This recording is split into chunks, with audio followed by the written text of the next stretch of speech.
నాగచైతన్య, సాయి పల్లవి జంటగా నటించిన 'తండేల్' చిత్రం ఫిబ్రవరి 7న ప్రేక్షకుల ముందుకు వచ్చింది.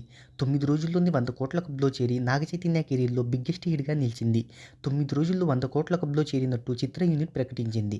మొదటి వారం మంచి వసూళ్లను రాబట్టిన ఈ చిత్రం రెండో వారం ఎలాంటి వసూళ్లను రాబట్టిందో తెలుసుకోబోయే ముందు ఒక చిన్న రిక్వెస్ట్. మన ఛానల్‌లోని వీడియోస్ చూసి నచ్చితే సబ్స్క్రైబ్ చేసి లైక్ కొట్టి షేర్ చేయండి. ఇక ఈ మూవీ 10వ రోజు కలెక్షన్ల వివరాల్లోకి వెళ్తే 10వ రోజు 2.5 కోట్ల నెట్ వసూలు చేస్తుందని ట్రేడ్ వర్గాలు అంచనా వేస్తున్నాయి. ఇప్పటి వరకు ఈ చిత్రం 56 కోట్ల నెట్‌ను వసూలు చేసింది.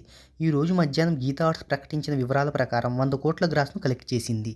ఈ రోజు ఆక్యుపెన్సీ ఒకసారి చూసుకున్నట్టయితే మార్నింగ్ షోకు 22.66% నమోదవగా ఆఫ్టర్‌నూన్ షోకు 41.21% నమోదైంది. ఇక ఓవరాల్‌గా తెలుగు స్టేట్స్‌లో 31.95% ఆక్యుపెన్సీ నమోదైంది. ఇక తెలుగు స్టేట్స్‌లో గత 4 రోజులుగా ఈ చిత్రం 2.2 కోట్లకు పైనే వసూళ్లు రాబడుతుంది. 75 కోట్ల రూపాయల భారీ బడ్జెట్‌తో నిర్మాత అల్లు అరవింద్ ఈ సినిమాని నిర్మించారు. అయితే వర్కింగ్ డేస్‌లో 2 కోట్లకు తగ్గకుండా వీక్ డేస్‌లో 3-4 కోట్ల మధ్య వసూళ్లను రాబడుతుంది ఈ చిత్రం. అయితే ఫిబ్రవరి, మార్చిలోని పెద్ద సినిమాలేవీ లేకపోవడంతో 'తండేల్' హవా కొన్ని రోజులు కొనసాగేలా ఉంది. ప్రస్తుతం 100 కోట్ల క్లబ్‌లో చేరిన ఈ చిత్రం లాంగ్ రన్‌లో ఎంత మేరకు వసూలు చేస్తుందో చూద్దాం.